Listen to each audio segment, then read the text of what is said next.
All right, everybody, welcome to the Otherppl Show, a weekly program featuring in-depth conversations with today's leading writers. I'm Brad Listi. This is my podcast. Welcome to it. Thanks for being here. Don't forget to hit the subscribe button wherever you listen, and you can follow me on Instagram and Blue Sky.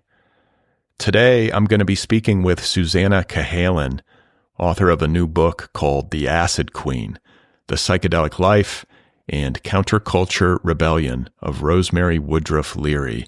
It is available from Viking, and it tells the untold story of a woman who played a critical role in bringing psychedelics into the mainstream until she was forced into the shadows as a result of these exploits, where she remained for a long time. Rosemary Woodruff Leary was the wife of Timothy Leary, the notorious Harvard professor turned psychedelic high priest. He was referred to by the Nixon administration as the most dangerous man in America, and in many ways, this is a familiar story. Rosemary Woodruff Leary was involved with this very charismatic, very complicated, very famous man, and she was often underestimated or dismissed or ignored, and yet behind the scenes, she was making very significant contributions to the work that was being done. So this biography functions as a kind of reclamation project, illuminating Rosemary's individual story and the vital role that she played in helping to create the counterculture. It's a very important and fascinating read for anybody who is interested in the history of psychedelics and the counterculture and their many ripple effects, which are still being felt to this day. Once again, the book is called The Acid Queen, and my conversation with Susannah Cahalan is coming up momentarily. Today's episode is brought to you by Penguin Press, publisher of the debut novel Pan by Michael Clune, the critically acclaimed author of the memoirs Game Life and Whiteout, The Secret Life of Heroin. Pan was the official August pick of the Otherppl book club. That is my book club. If you want to join the book club, you can do that at otherppl.com, the show's official website. Get a new book delivered to your door. Every 30 days, I interview book club authors on this program.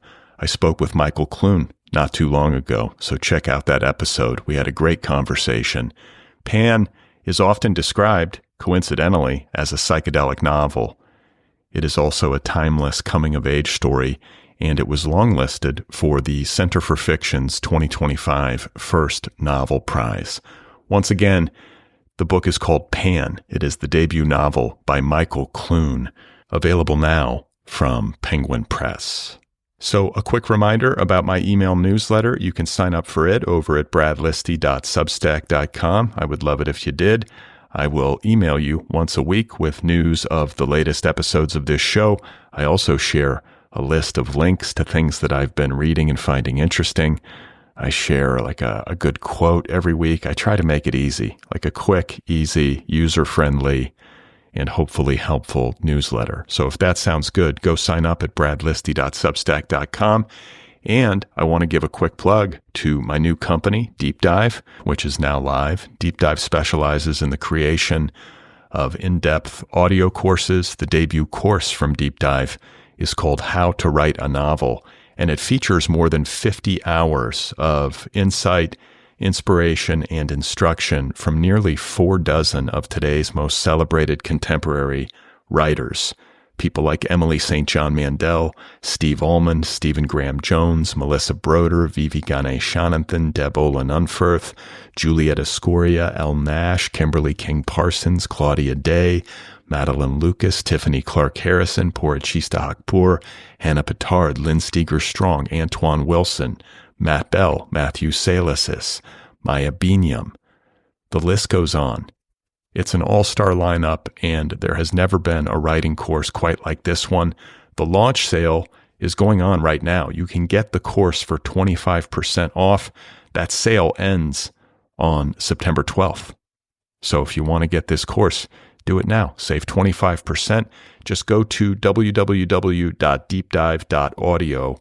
You can stream the course online, or better yet, you can stream it via the DeepDive app right there on your phone. So you can listen while you're walking the dog or you're commuting or whatever it is. It's a very convenient and user-friendly experience. Once again, the website is www.deepdive.audio.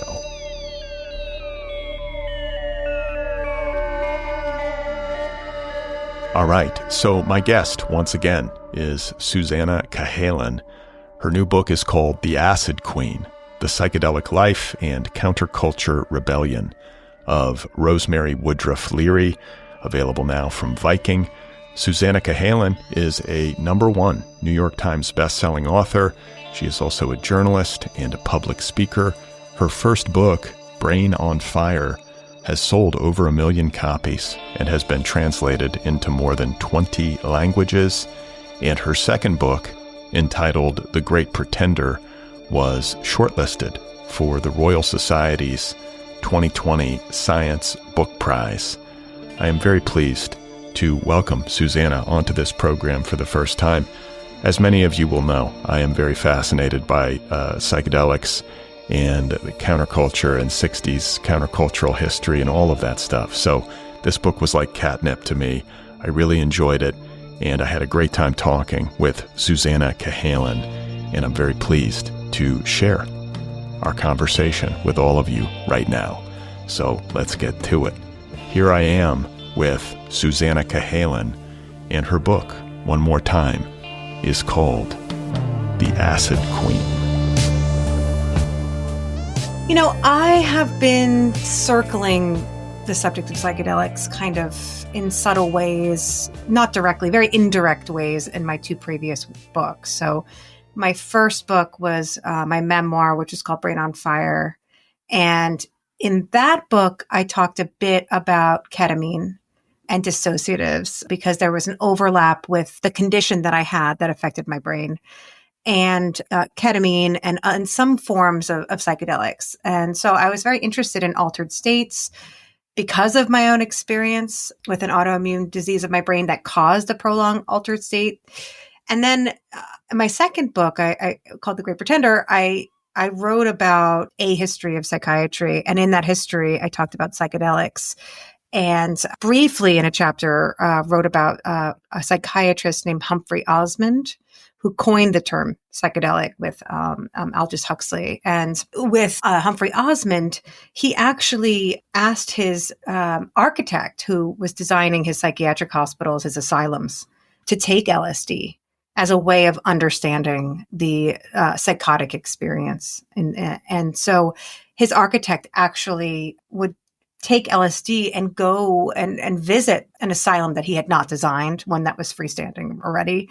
And he noticed that the environment really affected his experience. And, you know, if there was these kind of great dark openings under beds, or, you know, if the ceilings were too low or too high, if there were dark recesses in a room, that his experience on LSD would become negative. And it could be really shaped by, you know, the world around him, just the way that the wallpaper or the color of the walls. And so Humphrey Osmond and his architect really did design these hospitals based on their experience with psychedelics. And that was fascinating to read and write about in my second book. And so I was kind of circling psychedelics. You know, so many of my friends are taking psychedelics. It's part of the culture in a way that is very exciting. I'm very interested in psychotherapy. I'm very interested in psychology and psychiatry. And if you're paying attention to those spaces right now, psychedelics are offering a very exciting possibility, and a new way of looking at the mind even.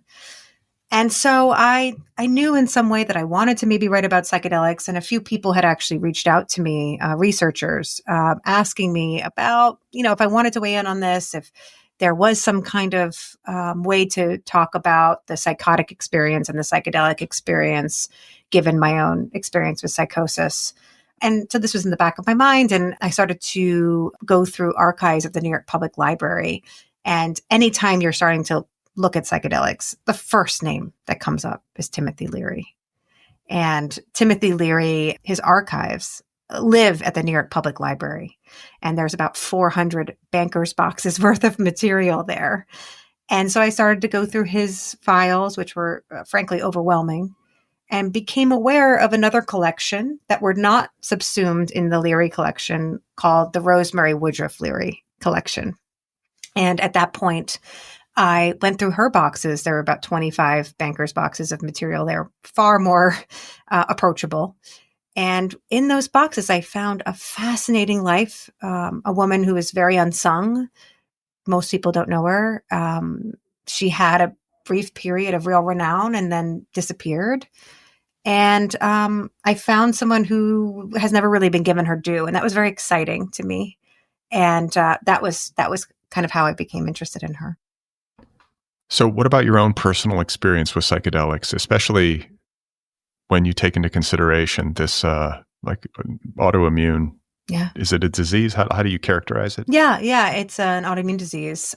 I had psychedelic experience in my youth and when I was a teenager, and very profound, very cliche experiences. At one point, there were dancing Grateful Dead bears involving in one of my hallucinations, but it's okay. It's a very comforting image. But in my life after encephalitis, my autoimmune disease of my brain, I've been very careful about taking stepping a foot into that kind of realm again. It's not really in the cards for me in a major way. Microdosing is something that I have done kind of carefully, but that kind of massive heroic dose for me is probably not in the cards for my brain. But I'm fascinated by them. I'm excited by them. I love talking to people about their experiences. As an intellectual curiosity, as an intellectual pursuit, I think they're very worthy, whether or not you're a psychonaut. And I'm not a psychonaut. That's not my experience. But my experience with my autoimmune disease was in some ways a prolonged altered state. You could maybe even think of it in some ways, if you wanted to be kind of silly about it, as like a month-long bad trip. So yes, I've had a lot of experience with altered states, though. You're like, yeah, I don't need acid anymore. I might need it, but I just don't. I think that the risk for me far outweighs the possible benefit. At least this point in my life, I have 3 young children, and and that's the kind of calculus you have to do. I think anyone, a responsible person undergoing this, should take a risk-reward kind of assessment. And for me, that doesn't make sense for me at this point in my life. Well, yeah, and they say that people who have struggled with mental illness should be very cautious around psychedelics. If you've got some history of real neurochemical imbalance or any kind of mental illness, that can be a red flag. Absolutely. And I'm kind of in an in-between place, right? Because though I was diagnosed with schizophrenia, that was a misdiagnosis. And I had an acute condition that was cured that caused my hallucinations and psychosis. But I still had those experiences. And my brain is strange. And, I talk to a lot of people who are doing the clinical trials right now with psychedelics, and I would not be included in the clinical trials. Now, a lot of psychedelic therapists I spoke to would feel comfortable treating me with psychedelics. Some of them wouldn't.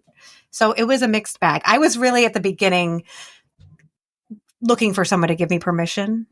And then I spoke to an elder who is a nurse and a midwife, but also an underground. She wouldn't call herself therapist, but she's a guide. And she just gave me the sentence, basically, the question that kind of made my decision, which was, if you have to ask, you shouldn't do it. And I was asking everyone. Yeah. And I realized, okay, it's not my time to do it right now. Well, yeah, there's a line in your book where it's kind of like a kiss. If you have to ask, when you lean in and you have to ask, it's probably not a good idea. Exactly. So I want to talk about Rosemary. She's a very fascinating figure. She's very glamorous. This is a beautiful, kind of like supermodel, beautiful woman who was at the side of Timothy Leary in his heyday. I think those were his peak years, right? I mean, in terms of his history. And some would argue because of her. Right. And this is a very, I can't talk about her without talking about him. I know this book is about her, but their lives are kind of inextricable. And he, in your book, reads, and I've read about him elsewhere, and this is, I had the same experience. He's a very charismatic, very bright, very complicated human being. Absolutely. And contradictory human being. Absolutely. And, kind of self-described contradictory. He's his that famous quote is, you're as young as the last time you changed your mind. He has all these kind of trickster qualities, and he revels in that, which is challenging to write about, but also very fun in some ways, and in some ways very dark. Yeah, that's the thing. There's a lot of darkness in him that I found repellent, if I'm being honest, like especially when it comes to his kids. Yes. And the way that they were neglected and mistreated after their mother. Like Timothy Leary, just to give people a little bit of the personal history, was married earlier in his life, and his wife took her own life. Yes. And I don't think that he was necessarily the greatest husband to her. No. The most faithful husband. She was obviously dealing with mental illness challenges that he was not maybe sensitive to or even aware of. She takes her own life. He's left with these children, and these kids are traumatized. Yeah. Without their mom, and he's all they have. And he's like dropping acid and kind of reveling in fame, and really he didn't seem like he was tuned in to their needs as a dad. No, I mean, to be tethered to someone who had absolutely no solid ground whatsoever. You can't hold on to any part of Timothy Leary because he evades any attempt at holding him down. And imagine having children. I'm sure there are plenty of people out there who have parents like that. It's not an easy existence. And it was a challenge for me because I am not a Learyite. I didn't come to this as a fan of Timothy Leary. And so I read the wonderful and very dark and depressing biography of Timothy Leary by Robert Greenfield, which I'm sure you've encountered as well. I haven't read it. Oh, it's worth, if you want to spend some more time with Leary, it's worth reading for sure. And it was very clear that Robert Greenfield, as a biographer, very much disliked or even maybe hated his subject by the end of it. And so I read that book and knew enough about what had happened to his children, how he had treated his children, that it was so hard for me to see him through Rosemary's eyes. I really had to unlearn a lot of the things I knew about him, the things to come. So my challenge as a writer was to try to see him in the way that she did, because I think if you don't understand why she felt drawn to him, you don't really understand her. I think that's a really important part of her.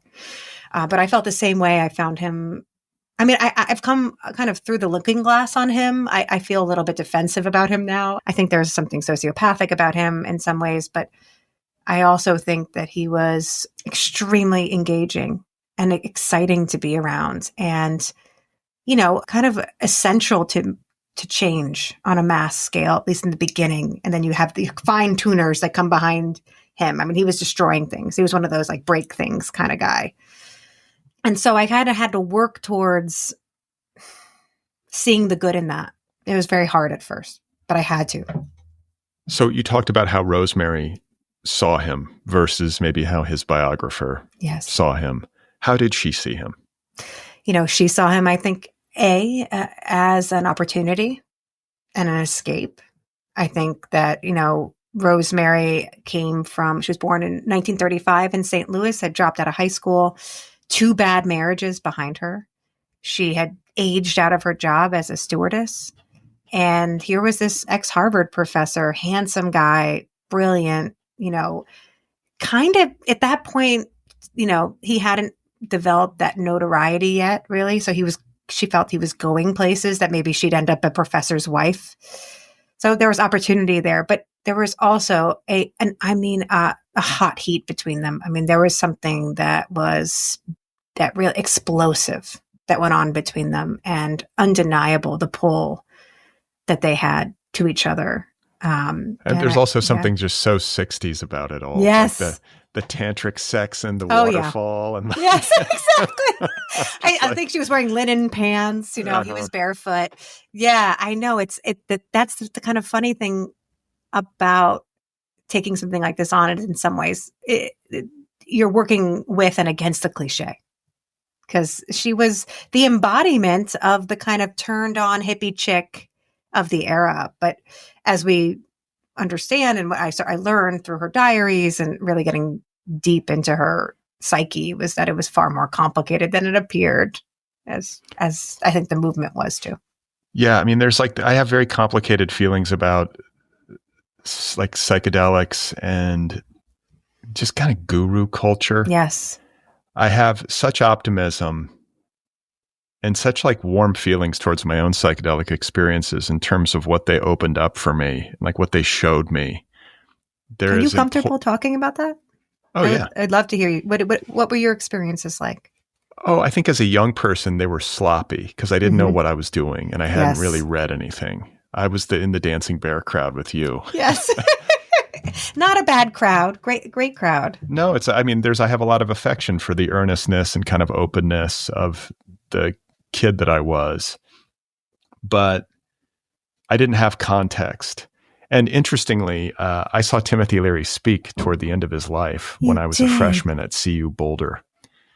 And this would have been, I was trying to place it in time as I was reading your book, but I think it would have been either the fall of 1993 or the spring of 1994. And just a couple years before his death. He didn't look well when he was on stage. And but I was like, okay, because I was new to Boulder and I was like rapidly becoming a hippie, just like instant hippie, I was like a nerd from Indiana and suddenly I'm in Boulder and growing my hair out. That's as one does when they move to Boulder. Yeah. Like I had my fleece vest on, like, the whole thing. But I remember, I was just thinking back because I don't really remember much from that time.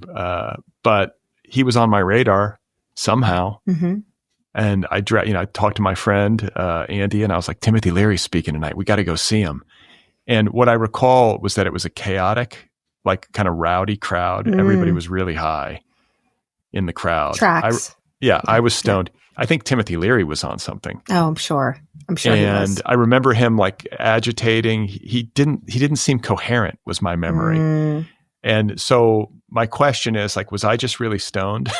No. Or was he just like out of his mind? And I remember him like sort of yelling at a cop and kind of trying to rile up the crowd and play to the crowd. And I remember walking out of it with my friend, just like, what the fuck just happened? Like, what was that? Was it a negative feeling when you walked out, or was it more of a bewilderment? It was bewilderment. I don't think I was super negative, but it was just like that just seemed crazy. And I don't think that guy made any sense was my feeling. I think a few things had happened to Leary by that point. I mean, he was developing another persona with, the Gen Xers and the irreverence of the internet. That's when he kind of pivoted there. But I think he had lost his way for so many years. He was a clown. The media had really seen him as a clown, and he played to that, and he lost his mojo. And, he had started after Rosemary left him, which is, its own thing, but he really started to use drugs other than psychedelics. And, he was very open about his heroin use and was, very wide ranging in what he was taking. And people argued too that the amount of psychedelics that he used did have an effect. I mean, there are interviews with him from that time and he's very sharp still, but I think he was an addict at that point. I think he was dependent on a lot of different kinds of drugs.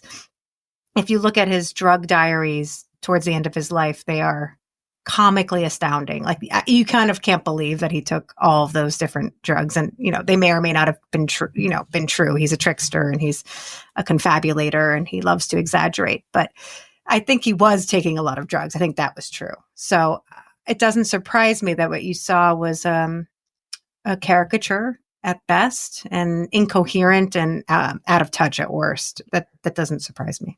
Yeah, it's kind of like a Fear and Loathing-esque drug inventory. And I just think there's something fundamentally sad and sloppy about an elderly man on cocaine. It's the worst thing. Yeah. It's the worst. And that's exactly what he probably was on. And, it's sad because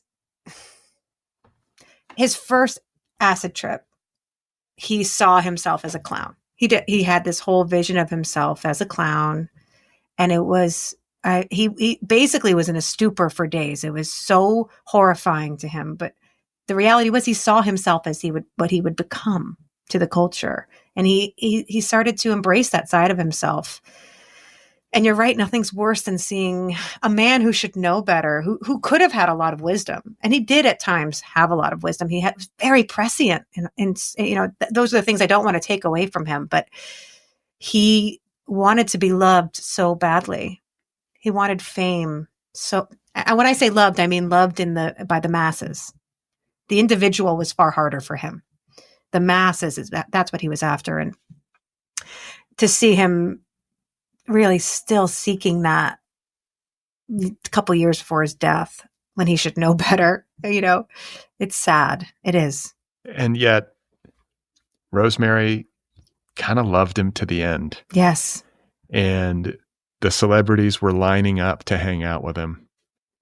He still had some shine, even at the end. I mean, when he was on his deathbed, like, what was it? Like Tim Robbins and Susan Sarandon calling in his house in Laurel Canyon. Yep. And, I was kind of awake at that moment to all of that stuff. And I think for my generation, there was maybe this appreciation for the psychedelic heroes of the 60s, especially for like a guy who was like passing through Boulder. Like all of that stuff was really kind of renewing itself almost in my generation. I was really looking to those people for instructions, which may or may not have been a wise idea. For better or for worse. Yeah, for better or for worse. Listen, they had a lot of amazing, that's what is so exciting and difficult to grapple with, is that it's obviously he's not all bad. And what he had to say was not all ridiculous. Some of it was so intelligent and wise. And, even in that era, he saw the internet coming, and he wanted to get his mind uploaded to the internet, and everyone laughed at him. And Steve Jobs wanted Timothy Leary to be the face of Apple at one point. There was a lot that he saw coming that maybe you could say he was just had that kind of finger on the pulse still in some ways. And maybe psychedelics gave him access to some kind of future seeing. I don't know. Well, listen, Terence McKenna, who was also like a huge figure in the psychedelic world and still is, also was deeply interested in cyberspace and had a lot of prescient things to say. So many of them. And a lot of the engineers who built these companies. Yes, absolutely. The whole Earth catalog is basically the internet. And he was deeply involved with psychedelics. So there is some interesting overlap there that Timothy, I don't know if he led the charge on that or just saw it. I think he saw it, identified it, and one of the early people to identify that. So, I think it's like this mixed bag. Yes. And I liked what you said earlier about him being kind of the disruptor, the clown who kind of breaks things. It's incredibly messy. Yes. But I think if you're going to give any latitude to Leary for his transgressions and the ways in which he was an unsavory character and an unlikable man, you maybe would do so because you're acknowledging the time, like where he was in the continuum. Yes. He was the vanguard. He was taking these things when really they hadn't been studied by anybody, at least in a Western context. Yes. And then you combine that with, he had a very troubled childhood. His father, left the family.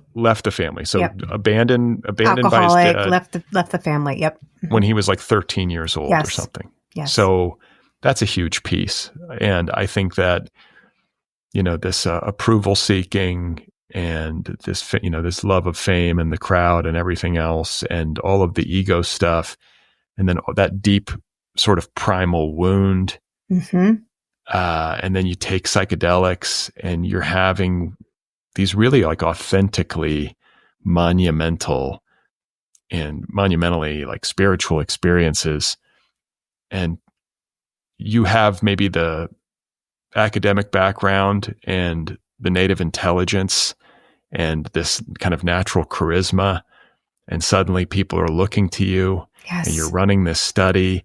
And people are saying, I wish you were my dad, and I want to hang out with you and learn at your feet. And, it becomes very heady. And this often happens in any kind of like guru culture, whether it's a spiritual thing or it's psychedelics, it gets mixed up with ego. Absolutely. And, there is this idea that psychedelics are a way of, I don't think, reducing or destroying or whatever the words are to the ego. And the fact is that I think it was it Stan Grof, maybe, or I don't know if it was Ram Dass and Stan Grof. They both kind of said this, but they're amplifiers, right? And they can amplify many things, including the ego. And I think, there is a mistake in thinking of ego death as something that gets rid of the problems with the ego, and it makes you a more humble, broad-minded, community-oriented person, which is it's just not true. It's not true on its own. And that's really interesting to see through Leary, that, what you said was so beautiful, how you described him. And it was how Rosemary saw him. It's this emptiness at the core of him that she saw.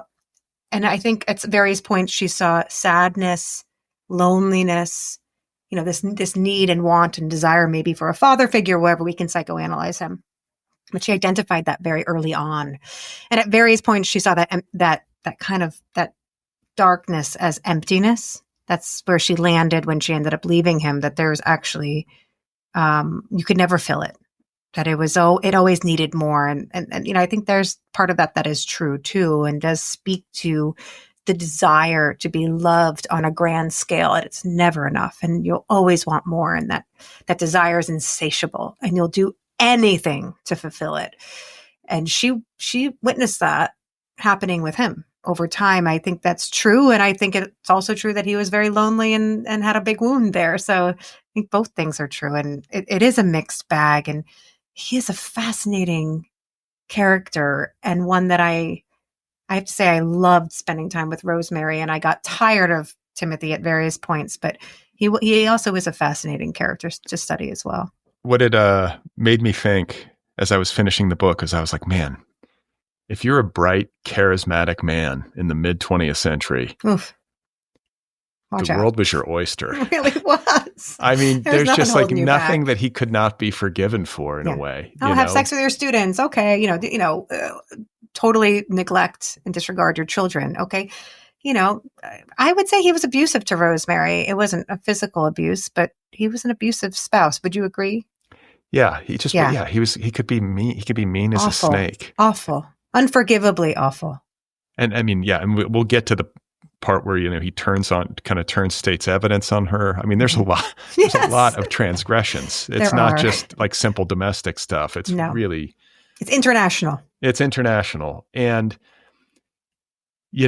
just to kind of reflect a little bit on my personal experience with this stuff and how your book speaks to it, I think like a natural course of things is for people to take psychedelics and then to sort of move from psychedelics into some maybe more sober-minded, like spiritual explorations. So I think Richard Alpert, who went on to become Ram Dass, is maybe the obvious, like, emblematic figure who took that course and kind of led the way for a lot of baby boomer hippies and people who followed. Like, he's the guy who's like and I think like he really, in the aggregate, traveled a pretty good course, at least as far as I know. Like towards the end of his life, he was a very sweet, gentle guy.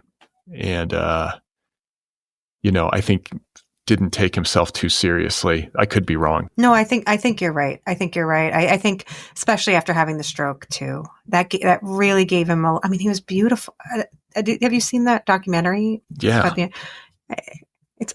Listen, he had an ego too, but he was a beautiful man, I think, in many ways. And where he ended up is where you'd hope someone who was on the vanguard of this movement would end up, which was someone who was wise. Yes. And who really devoted his life to teaching others. I'm sure, I'm sure there are stories, and fine, but I think in the kind of the grand scheme of things, he fits the bill of like what Leary should have been, what someone like that should have been like at the end of his life. He was someone you'd want to go to for advice.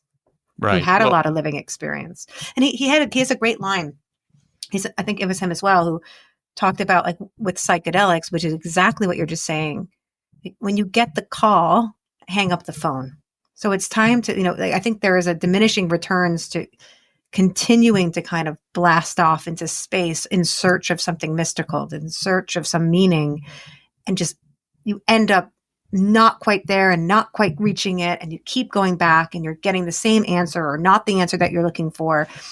And his point was that maybe it's time to try something else. And that was clearly what Ram Dass did. And someone like a Ralph Metzner as well was like that, who got into more of the kind of mysticism thing, or spirituality, things that took a routine and practice and challenge and difficulty and developed over time.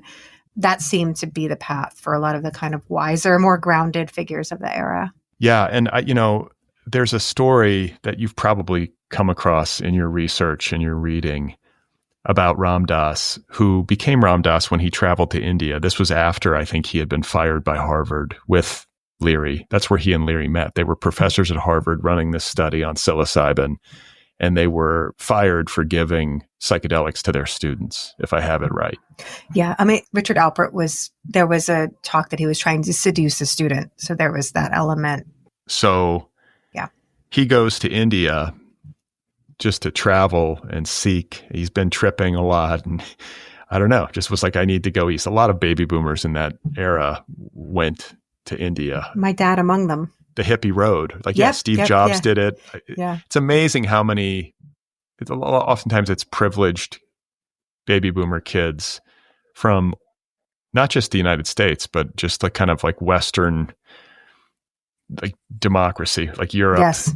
People from the UK, they got on that hippie trail to like Afghanistan, was it, I think? And exactly. Had these really profound experiences. I think the Peace Corps was also a conduit for a lot of these boomers who had maybe experimented with psychedelics, who then went and, followed the path into like Eastern mysticism. But, Richard Alpert goes to India and becomes Ram Dass after meeting Neem Karoli Baba, who was this incredibly, what do you call him? I mean, mystical, magnetic, powerful spiritual teacher. I mean, this is corroborated by pretty much everybody who ever met this guy. Like, these stories have always been so incredible to me. I can't resist them. Like, same. You see Neem Karoli Baba for the first time. You're some 22-year-old from New Jersey. He walks into the room and with his like blanket over his shoulder, dressed in robes, and you just start weeping at his bare feet. And I think Alpert, somebody said, you got to meet this guy. He was like camping or something the night before and had been thinking of his mother, who had been ill or who had died, I think recently. I can't remember the story precisely, but anyway, he had this experience. I think he got up to pee in the middle of the night and was like under the stars in India, was thinking of his mother. The next day, he meets Neem Karoli Baba, like out in the countryside, like under some tree. And the first thing that the guy says to him is like, last night you were thinking of your mom. He could read people's minds. And so Alpert starts to weep and then he gets paranoid and thinks he works for the CIA. Very, very funny. But anyway, the point is that was the transformative experience of his life, meeting Neem Karoli Baba, who, kind of made him into Ram Dass and set him on his course to be this spiritual teacher. But there was a point early on when Alpert was trying to communicate to Neem Karoli Baba about this psychedelic research that he had been doing and wanted him to know about it. And Neem Karoli Baba, this is the story that Ram Dass always told. He said, the medicine. He said, give me some of the medicine that you have. And so he gave Neem Karoli Baba this mega dose of LSD, I think it was, or psilocybin tablets or whatever it was, but it was a huge dose. And he said he watched him take it and he hung out with him for the next several hours and there was no effect. Have you heard that story? Yeah, I have heard that story. I mean, he tells, I think it's true. I don't see why Ram Dass would have lied about that. It's an amazing story. But that's like a point of convergence for me in my own interests between like the power, like the undeniable power of the psychedelic experience for the unenlightened among us. Something that I really love about psychedelics is how non-negotiable the experience is once you've taken it. Like you take LSD, it's going to happen. Like you're going someplace, whether you like it or not. There's no getting off the ride once you get on. Right. And no matter how like happy or sad or whatever in between, like the experience, there's a variety of outcomes, as I think most people understand when you take this stuff. It's not for the faint of heart, but it's going to be a big experience.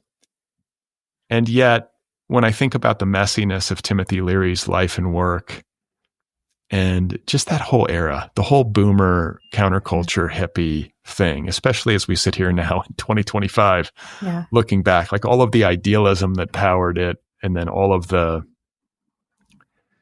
sort of messes and tragedies and darknesses that it also encompassed.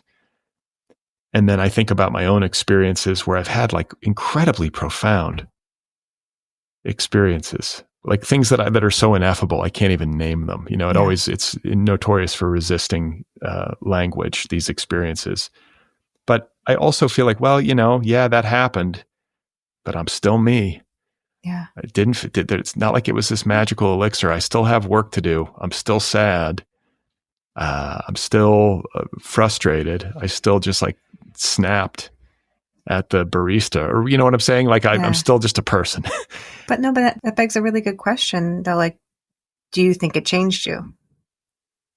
Well, first I want to say I didn't snap at the barista. Okay. I would never do that. Good. I'm not that guy. I don't even know why I said. I got a coffee this morning, so I think or a tea, I should say. It's on my mind, but I do think it fundamentally changed me in the sense, and I was actually heartened because I think this very sentiment was echoed in your book, either by Rosemary or by somebody in that orbit, in that, if nothing else, taking psychedelics has made me fundamentally mistrust reality in a very positive way.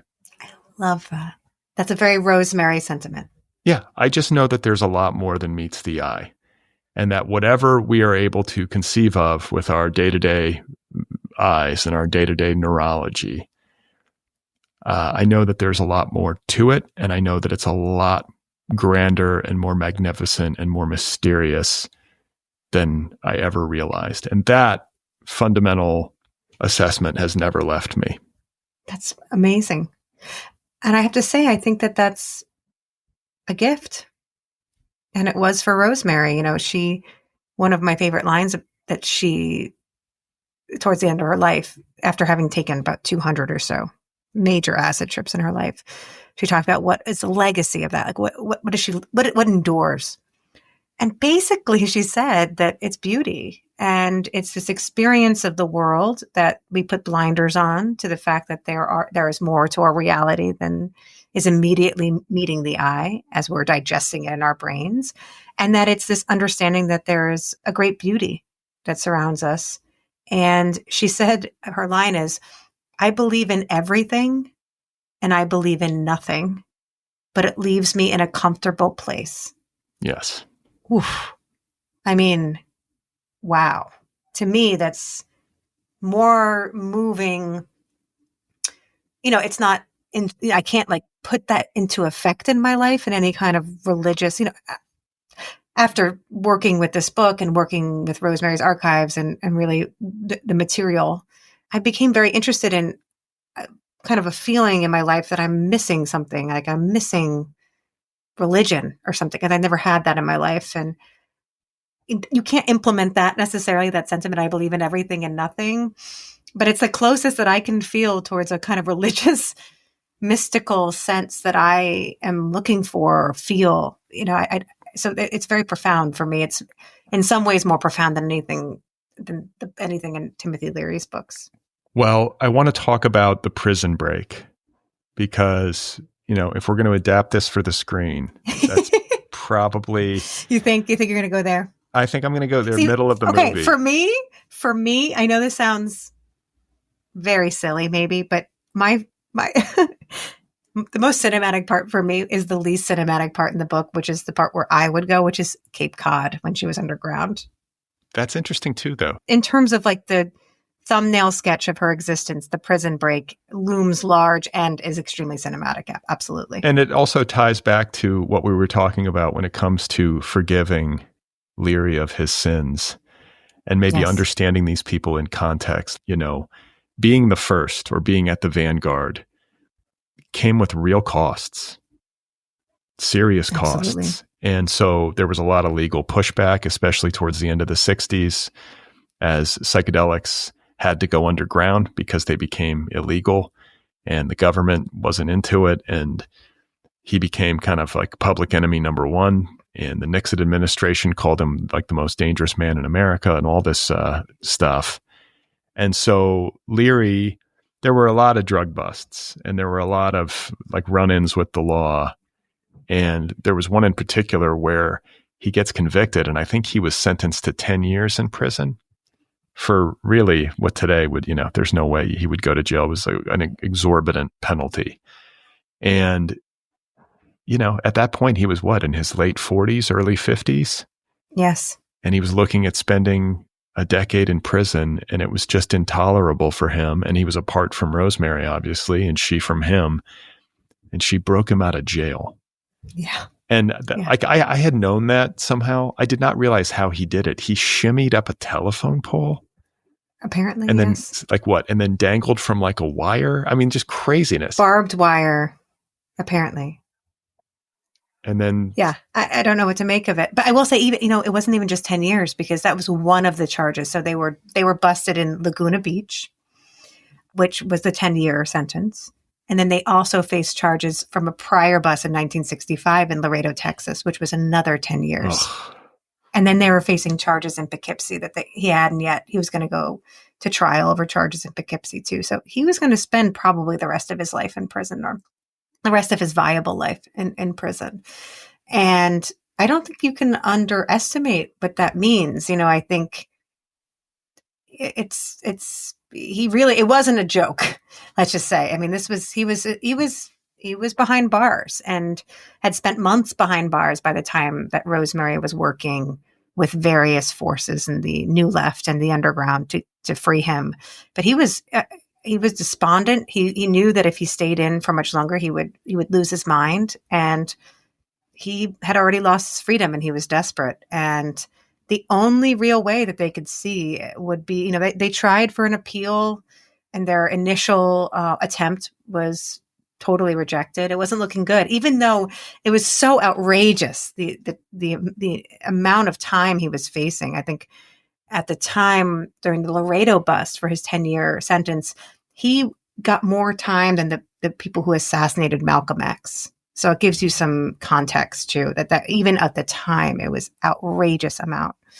And I think that he was ready to do just about anything to free himself. And Rosemary was also ready to do just about anything to free him as well. So she breaks him out of prison, and they enter this period of their lives where they are on the run and living underground. Yes. How many years did this go on for her? This was like 2 decades, or?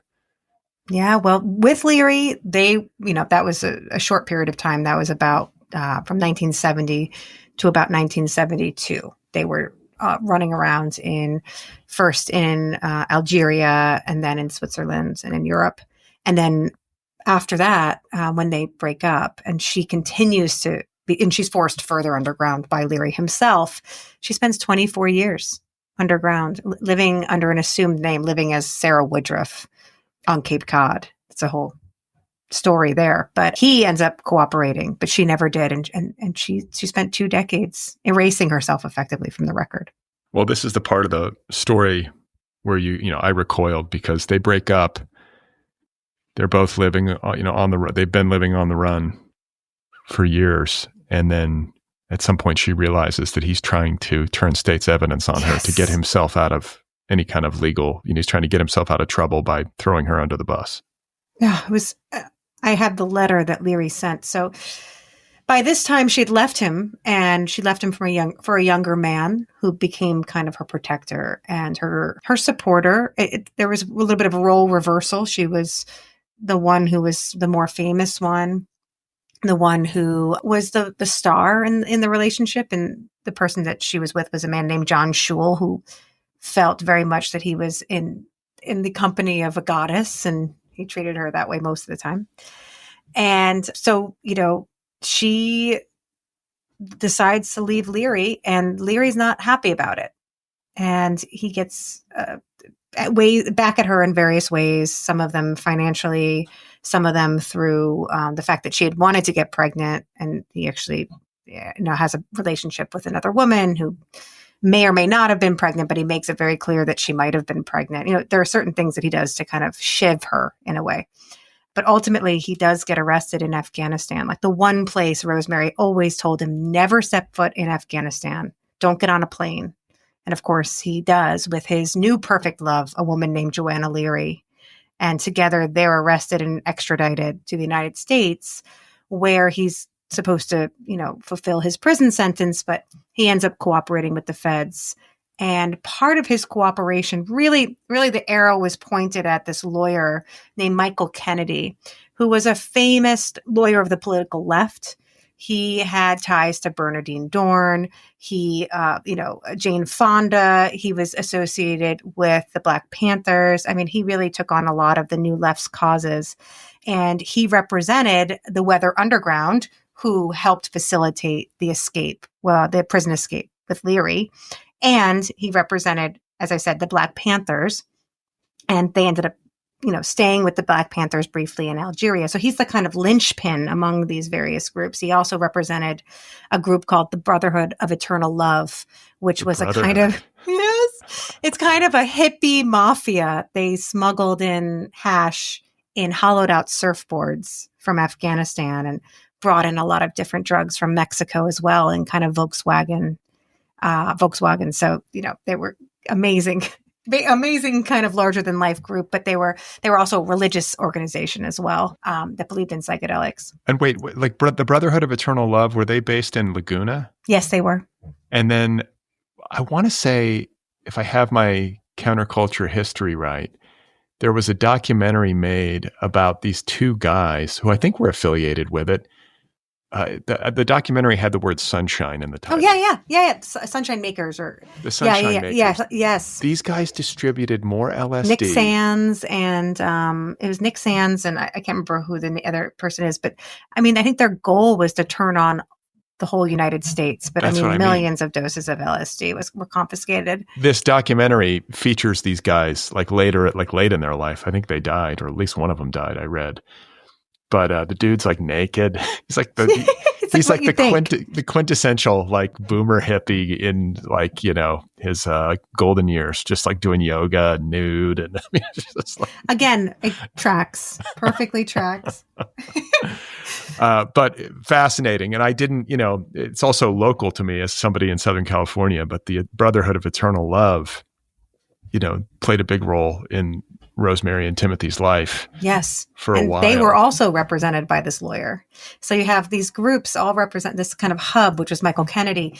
And the feds wanted Michael Kennedy. Yeah. Because he was really challenging them in a kind of legal way. And Nixon wanted him. They all wanted him. And so they couldn't get him with Leary alone. At that point, Leary, you could either say this was like kind of a chess move that was brilliant, or he just really was as blasted out as people thought he was. But he started talking about UFO intelligence and, the neurochemical and neurology of our bodies can commune with outer space. And he started to really, at least to my mind, his writing becomes more incomprehensible and out there. During this period of time. So they can't put him on a stand and use him as a witness against Michael Kennedy. But Rosemary, they can, and she can corroborate. So she becomes the main target of the feds' operation to try to take down not only Leary, not only the Brotherhood of Eternal Love and all these other groups working together, but mainly Michael Kennedy.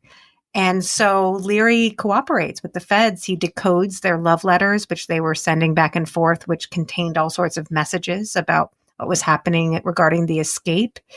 I had the FBI file, so I saw, the interviews with him where he went through the code names that they had for each person. And they contact her mother. They offer her money for her whereabouts. They offer her $25,000 for her whereabouts. They offer her $7,000 for just a phone number for Rosemary. Clearly, they really wanted her. And this was all done through Leary's new love, perfect love, as he called her, Joanna Leary. Joanna Leary was the one who was the facilitator there. And Rosemary's mother knew a bait and switch when she saw one, and obviously didn't cooperate, and told Rosemary about it, forcing Rosemary further underground. At that point, Rosemary was living in Italy, kind of this a little bit debauched, lots of wine, but really starting to heal under the Sicilian sun and falling in love with like a dissipated count, of great. course. But at that point, John, her younger lover, who, there was a lot of free love going on at that point. He came back from the United States armed with this letter from Leary asking her to come up and join the revolution by cooperating with the feds. And that she knew that he was after her. And so she went further underground and spent several years, about 3 years or so, hopscotching around South Central America and the Caribbean.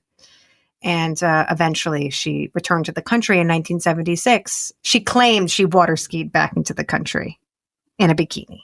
She claimed. Now, I don't know if that's true, but it's a great story. I was going to say. Yeah, fantastic story. But they came back into Florida, the Florida coast, and ended up staying in Cape Cod. That's where they ended up. And she stayed there. John, her lover, they ended up breaking up, but she loved Cape Cod, and she lived there, running an inn in Provincetown under an assumed name as Sarah Woodruff. And then she stayed there for 24 years, and only a few people knew who she was at that time.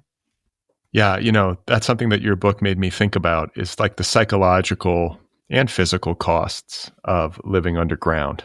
Yes. Under an assumed, name, and having to kind of maintain that ruse. You've changed your appearance, but it also meant, so on the physical side, it meant that she couldn't get health insurance and get proper medical care, get cavities filled, like that kind of stuff she couldn't afford. And she didn't have it to get insurance. I think she would have had to have outed herself. So she's trying to kind of stay off the radar.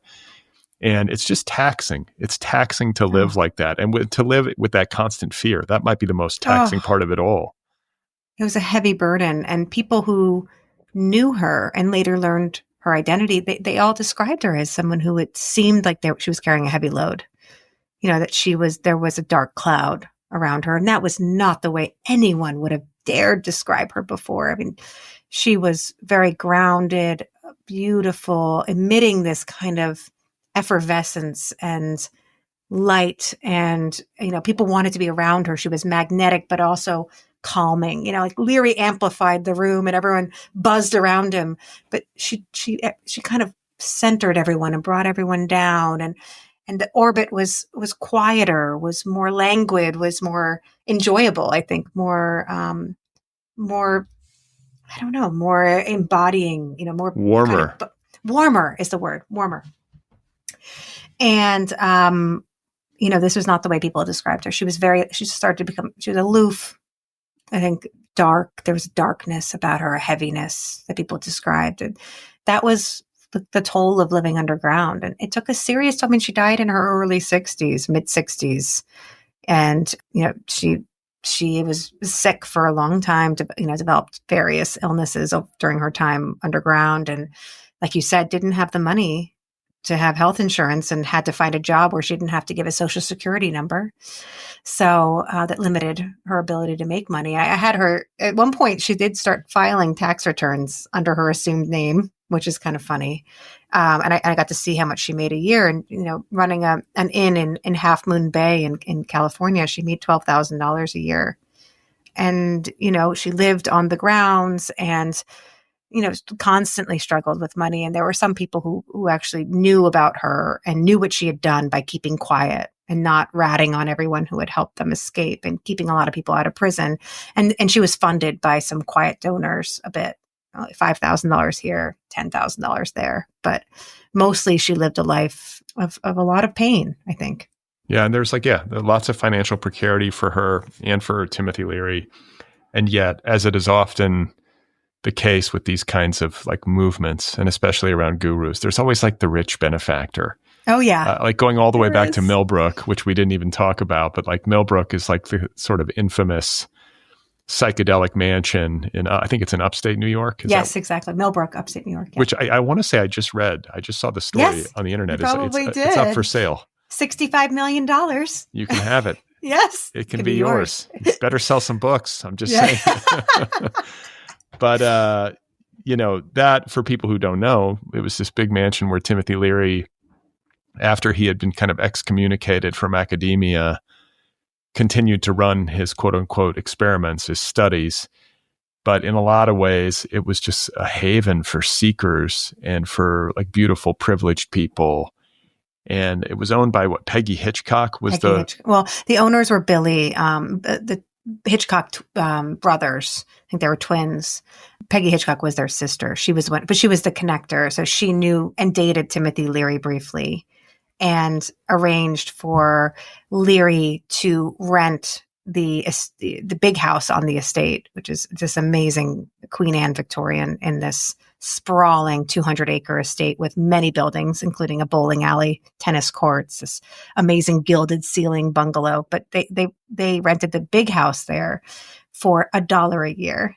Right. And that's where he set up that acid commune house of experimentation. The ultimate place to go drop acid and like be 20 years old or whatever. I mean, I can't even imagine. I would have been there, I think. I mean, I tried to go now. I mean, now it's a private residence before it hit the market, but it has barbed wire everywhere. Do not trespass. The brothers still own it, and they very much do not like their association with Leary. In fact, Billy Hitchcock, who was one of the brothers, he became a little too close to the Leary enterprise and actually started to fund some drug-making operations through the Brotherhood of Eternal Love and faced some serious charges himself and ended up cooperating with the feds as well and got out of some prison time and got walked away unscathed, but they don't want to have any association with Leary. But Peggy, however, who passed away this past year as well, she's still someone who advocates for psychedelics. I got to interview her. She was an amazing woman. She was an heiress. She had came from lots of family, deep old family money. But she was someone who really preferred to be around the jazz musicians and the artists and intellectuals. And she funded a lot of people's art projects. And she was a benefactor. And she was a benefactor for psychedelics. She's my kind of heiress. She is my kind of heiress too. She was amazing. I got to spend a couple hours with her, and she was just wonderful. Absolutely wonderful. So another thing that came to mind for me as I was reading about Rosemary's life, in your book, is the book Minor Characters by Joyce Johnson. Yes, I quoted Joyce Johnson. I know. And when you did, I was like, yes, because that was like a distinct echo. I actually interviewed Joyce on this show years ago. Yeah. I have to go back and listen to it. I think that she's amazing. Yeah, she did a book. She did a biography of Jack Kerouac, like another book. It was called The Voice Is All, I believe. And that's when I talked to her. But we talked about Minor Characters. And for people listening who don't know what I'm talking about, Joyce Johnson was one of Jack Kerouac's girlfriends in the 50s, just as like the Beats were sort of coalescing and becoming a cultural thing. And Jack Kerouac's literary star was rising. And she was a gifted writer in her own right, but was operating in this very masculine milieu. And I think this book, Minor Characters, which I want to say won the National Book Award. Well, it should, because it's an incredible book. Something like that. But it was basically her looking back on that time and what it was like to be a woman in that scene. And so there's an obvious connection between Joyce's experience and Rosemary's experience in the Timothy Leary maelstrom. I'm so happy you're saying that. You're the first person who's picked up on that, even though I put that as a little quote in the beginning. But I think that book is so important. Just, I didn't realize, I think, until I was doing this kind of deep dive into how hyper-masculine the beatnik movement was. And there were really no female icons. There was no one to look towards if you were, look up to, really, as a woman of that era. If you wanted to be in that space, being a writer or an artist, there were very few people to look to. And Rosemary had that same problem. Most of her early kind of models of excellence were men. And Joyce is an incredible voice from that era that I think that book is so important. I hope Everyone reads that book. Well, when you were in the Millbrook part of your book, I was struck by the way that the gender dynamics were characterized. A lot of this is generational. I don't know if Timothy Leary would be a baby boomer. Was he? No. He was pre-boomer. 1920. So wow. pre. Even Rosemary wasn't a baby boomer. She was 1935. Okay, right. So that's kind of part of the reason why they were at the vanguard. They were like just ahead of all these boomers. Exactly. It's very important context because he was born in 1920. Like, you can't forget that. I mean, it doesn't erase a lot of the horrible things that he did, but it does. You do have to understand that's pretty amazing that he was pretty brave, as I think, to be experimenting with these substances in the way that he was, and he was in the vanguard, undoubtedly. And yet, I think his like racial politics and his gender politics. There's this passage in the Millbrook section where it's like you're describing like all the young men, and all of like Leary's acolytes, like out on the lawn, like playing frisbee or whatever, like tripping. And then dinner time rolls around and they're just like sort of like, and they're just expecting the women to just like have dinner and drinks like ready. And, you kind of described Leary, I think, as the kind of guy who sort of had this vision of marriage and intimacy as being like one in which, like, if he like reached out his hand, like she would just like put a cocktail into his hand. Like, that's Rosemary. That's a perfect Rosemary quote. That was from her. Oh, it was. She said he was the kind of person who thought, he was like kind of like us, meat and potatoes, and put your hands out and put your hand out and a cocktail will be in it, Yeah. And, what's amazing too, is that the women who were transgressors and obviously members of the vanguard there too, they were this, a lot of them were the same age as the men or a little bit younger. Diane de Prima, famous writer and poet who was very transgressive and wrote about, being sexually fluid. And she was very, forward thinking, very revolutionary. But even she lived in Millbrook for a period of time, and she describes having to cook Thanksgiving dinner for everyone, having to make sure that the dishes were cleaned. Even she was held to this standard, this hierarchical standard of the women are inside cooking dinner and the men are outside playing, kickball or whatever they were playing. Diane de Prima often is like remembered as like the quote unquote female beat. I think she was more than that, but I think so too. I think she the one whose daughter, like she gave her daughter LSD at age 8. Yes. Hoy. Like there's a lot of that. I mean, Leary's kids, being all fucked up on serious chemicals at a very young age. Yes. And that's part of the context in the era too. These people didn't know what they were doing. They didn't. But I have to tell you something. I was at MAPS, the meeting, the multidisciplinary, meeting of the big arm of psychedelic research right now and getting it approved. And Rick Doblin, who is the head of that, spoke. And they've had some bad news recently because the FDA didn't move forward with approving, MDMA for PTSD. And they've been kind of having a little bit of a cultural shift, and they're really looking inward to see what's going on, because I think there was a lot of over enthusiasm in the psychedelic world that was going on. But Rick Doblin on stage, he was very chastened. He had originally in 2023 when it was explosive. There was tons of tech money in psychedelics and everyone was super excited.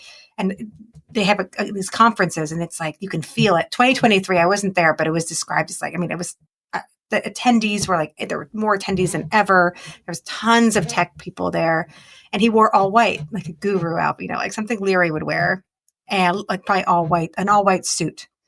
And this time in 2025, after being chastened and having this kind of, reassessment of what was happening, he wore a navy top. He made a whole point of navy top, black shirt, but he still had white pants on because he still believes, but even he who was presenting on all these exciting, things changing in psychedelics and all the things that he was working on, mentioned psychedelic use for children. And I thought, listen, if there is validity to that, great, but it probably shouldn't be in your pitch letter.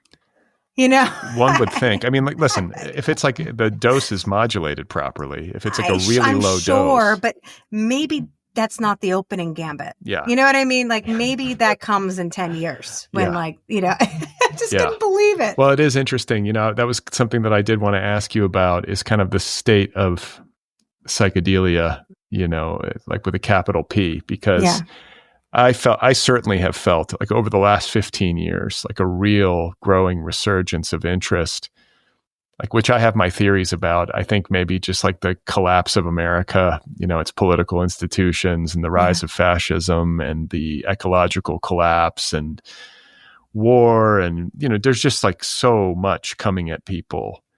And there's a meaning crisis. Yeah. Too. There's a meaning crisis, you said. Yeah. I think so too. And I think there's like or you could call it a spiritual vacuum, like whatever it is. But I think people are searching for meaning and hope and a way to make sense of chaos. And then you have maybe a little bit more institutional acceptance, because if you get into the history of psychedelics, there was this period in the 60s that was kind of like the Wild West, where they were legal. They, nobody even really knew what they were in America. And so people who were kind of like on the cutting edge were taking this stuff in Berkeley and San Francisco and New York or whatever it is.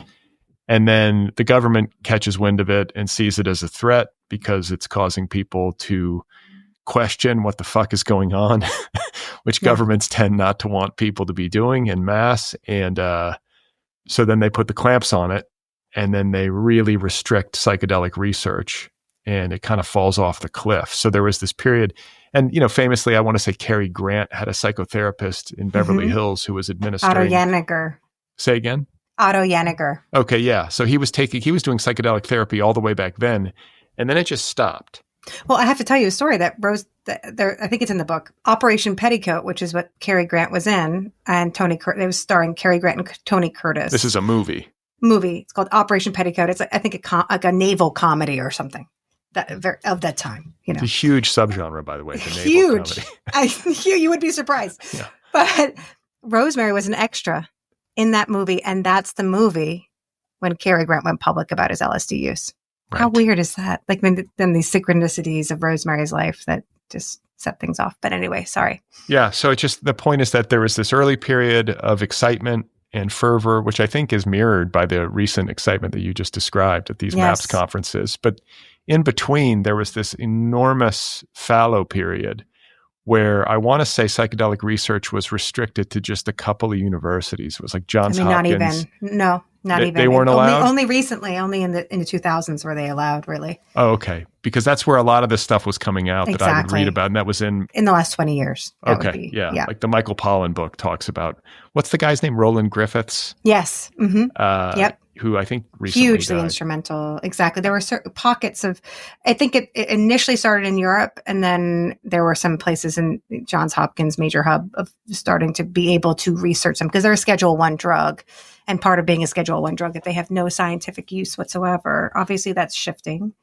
But yeah, no, it didn't completely stop though. It went underground, right? There was definitely, what's been interesting to talk to people who were members of the underground and who were, doing work, is that people were still studying the drugs, studying these substances, but doing so in, probably you couldn't run a real trial and get funded by it through the NIH right now. Well, we probably couldn't anyway, but they were experimenting, and there were still physicians and psychiatrists and researchers working with these substances underground. So I guess the question I have for you is like, what's your assessment of things? I mean, with 2023 in mind, and like what the future holds and how things are for humans right now, and maybe Americans in particular. Like, do you have a sense? Do you have a sense for where this is headed? Okay, in psychedelics, and specifically, there's a lot of enthusiasm, a lot of it warranted, some of it overblown. I think that there was a period of over enthusiasm that has been remedied a bit, but there's, a question of, are these substances meant to be medicalized? The kind of way you use them was not in a medicalized context. I don't think you got a diagnosis right. And I think like the Rosemary side, I always go back to her perspective, because to me, she's the expert. I'm not, but I don't think she'd be all for medicalization, because I think it's not necessarily true to the full experience of what psychedelic use is about. I think there can be, seems to be PTSD, for example, can be extremely helpful with allaying some of the harm of that. I mean, there are a lot of questions too. Is it the actual substances themselves, or is it the therapeutic modality that surrounds the substances? Because when you're in a clinical trial with psychedelic use, you have very enthusiastic practitioners. You have, a container around you of people who really care about you and your prognosis and your well-being. And I think people in general respond to that, whether there are psychedelics or not involved. And in fact, there's an amazing study done by, I'm blanking on her name, Rosalind Watts. She was out in Amsterdam, and because of COVID, she was going to do a psilocybin study, but they ended up not using the psilocybin, but just did the therapeutic supports instead, and found an almost equal amount of improvement. So you have to ask, are we just practicing better therapy because we're genuinely enthusiastic and genuinely believe that these substances can help people? And does that change the outcome as well? So I think there's some interesting questions here. But that said, I do believe that there are some major potentials on the medical side, but I think it's kind of missing some of the point too. I think psychedelic use, which has been used for thousands of years, there's something deeper there. There's something less definable, more ineffable. It's something you can't necessarily quantify in a lab, though there have been some incredible studies done recently. One that was featured in the New Yorker, I think Michael Pollan wrote the piece about, members of clergy and religious figures taking psychedelics and having mystical experiences and studying it that way, which is amazing. Kind of tells you what you think. They all had amazing experiences and were profound experiences. But I think that is missing from that medical perspective. And I think it's a key part of the psychedelic experience. And it's the key part of the experience we were talking before, why it was so important for you. The everything and nothing, the Rosemary perspective. I think that that's valid. And I feel that that's lost when we talk about it from the medical model. But I think a lot of people see the medical model as a kind of Trojan horse to getting, off-label use and people getting wider access. And just not being thrown in jail for it. And less punitive measures. Exactly. Fewer punitive measures. Yeah, I think where I land with it is that it's a valuable experience. It's not to be trifled with. You have to respect the substances, and it can be dangerous for people whose neurochemistry isn't conducive. But if you're in the clear on that front and, you're in good health and you take it, with respect, the place that I kind of land is that it can be an accelerant. Yes. Like it can help you maybe process some stuff more quickly than you otherwise would, or it can deliver an insight that you might have arrived at more slowly had you not taken the psychedelics. But it's not a panacea, and it hasn't left me anyway in some kind of fixed position of enlightenment. There's still work to do. Lots of work to do, as it turns out. That's beautifully put. Yeah. So it's certainly not without value, and it's worth studying. I'm glad people are studying because it's so magnificent, these experiences, and so just magical and just unnameable and strange. Yes. There's a fundamental strangeness. I mean, I haven't taken DMT, but all of the descriptions of the DMT, the entities that everyone sees, and the self-dribbling guy. Yeah. You go into the chrysanthemum dome, and this is corroborated by people who don't know each other. Exactly. I think what you're saying here is, I agree completely with this idea of being an accelerant. I think there's something that's really exciting about understanding our minds, understanding the material world, maybe in a different way. I mean, that's really exciting. How could we not study them? So I agree. I mean, I think it's a absolute win that we're opening up the study broadly now. I mean, Leary, to his credit, said he said one day we'll have departments at universities studying psychedelics, and people laughed. It was a joke, but it wasn't a joke. It's real, and there are departments at almost every major university studying this now, with good reason, because there are, obviously in medicine and science and neurochemistry, neurology, but also in religious studies and philosophy. So theory of mind. I mean, the implications are exciting. And it was a pleasure and a joy to spend 4 years looking at this a bit through the lens of Rosemary. It was very much Rosemary focused, but taking in this information was very exciting 4 years for me. I bet. And, I guess we'll close with last words. This is a bit of a spoiler. So for people listening who want to read the book and be able to experience the book without this information, you can exit now. But I want to talk about last words. I'm Yes. very fascinated by people's last words. Oh, I'm so happy you're asking me about the last words. Yeah. Yeah, because you have the last word. The last words of both Timothy Leary and Rosemary are recorded. Not everybody has last words, No. right? Some people just either it's a sudden death. They don't have I guess everybody does have last words, but no one's there to hear it, right? No one's there to Or hear record it. Or it's like these are last words that really. It seems like the person issuing them maybe knew that they would be their last words. And Timothy Leary's last words were, "Why not?" Yeah. And Rosemary's last words, I believe, were, "I understand now." Yes. That's pretty good. I like both of those. I prefer "I understand now." Yeah. Why not? I mean, why Leary wanted those to be his last words. He was saying them all day. On his deathbed, he was saying "why not" apparently all day to everyone. And I think there's something very nihilistic about it. Why not? I think "I understand now" to me is an aspiration. I would love to come to the end of my life and understand. Yeah. I think everybody absolutely would love that. Yeah. And I actually get emotional every time I think about what she said. What he says, I kind of smile and kind of, okay, there he goes again. But with Rosemary, that "I understand now," it like both breaks my heart and also fills me with such joy. It really does.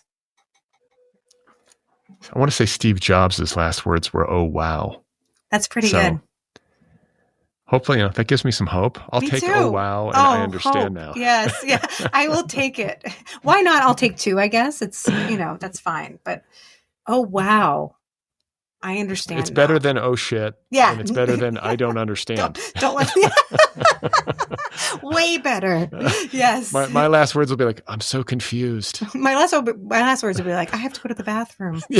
Something so anodyne and not inspiring. There's also something like so quintessentially guru-y and egoic about like really putting thought into what you want your last words to be. He was performing until the end. He was. No, I mean, really, it's funny because everyone kind of felt like they got his last words and felt very proud of themselves. But it was repeated by so many different people that they heard him say that multiple times during that day. I mean, I think he said it to reporters. So he was saying it for a while. That's how he wanted to go out. Why not? And I think that's his philosophy of life. I mean, there was a very kind of comedian, nihilistic, amoral look at the world. Not immoral, but amoral. That was, in some ways that's what psychedelics gave him. All right. Well, it was a super fascinating read, and I am grateful to you for taking the time to talk with me about it. And I always close by asking my guest if they are working on anything new. It's fine if you're not, but is there another book in the works? Well, I'm circling. It's interesting. So much of this conversation was about belief, and I'm circling the subject of cognitive dissonance a bit, just because I'm interested in that in the culture right now in general. So that's kind of what I'm a topic that I'm interested. I'm not writing about it yet, but it's a topic that I'm reading around it right now. So, are there any people like that would be emblematic? You know what I'm saying? Is there like a figure? There's a Festinger. Is you might have been, he came up with the term cognitive dissonance, and he was a very famous researcher and psychologist, 1950s into kind of probably through the 70s, and he kind of is a great character. So he would be the person, I think, who would be like the father of cognitive dissonance. Okay. Well, we'll stay tuned. Susannah, thank you so much. Thank you so much. This was such a pleasure. I enjoyed it so much. Okay, that was my conversation with Susannah Cahalan. Her book is called The Acid Queen. The Psychedelic Life and Counterculture Rebellion of Rosemary, Woodruff, Leary. It's available now from Viking. Super fascinating talk. I loved meeting Susannah. You can find out more about Susannah and her work at SusannahCahalan.com. Follow her on Facebook and Instagram. Once again, the book is called The Acid Queen. Who can resist a book with that title? Go get your copy right now, wherever books are sold. Don't forget to subscribe to this show wherever you listen. And you can follow me on Instagram and Blue Sky. Sign up for my newsletter at bradlisti.substack.com. If you love this program, if you get something from it, if you listen regularly, if that describes you, throw a couple of bucks in the hat over at patreon.com/otherpplpod. Help me keep making this program. And if you want to get a t-shirt, an Other People t-shirt or a sweatshirt, or you want to join my book club, the Other People Book Club, you can do that at otherppl.com. If you want to check out my new company, it is called DeepDive.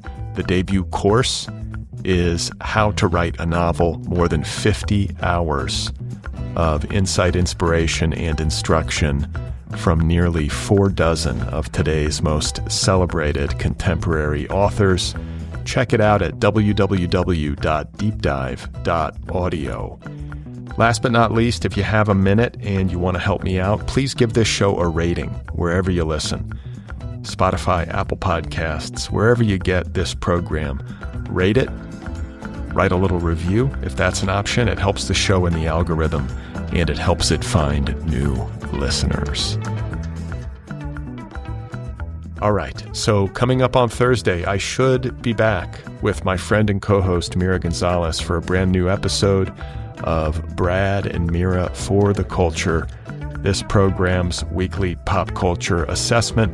It is an irreverent show. It is a hangout show. It's meant to be light.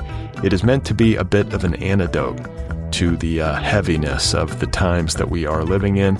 Every now and then, you just need to listen to something that's about stupid bullshit. It's not about anything serious. There's nothing really to grapple with. It's just me and Mira goofing off. So if that sounds good, check it out. Brad and Mira for the Culture should be coming up on Thursday.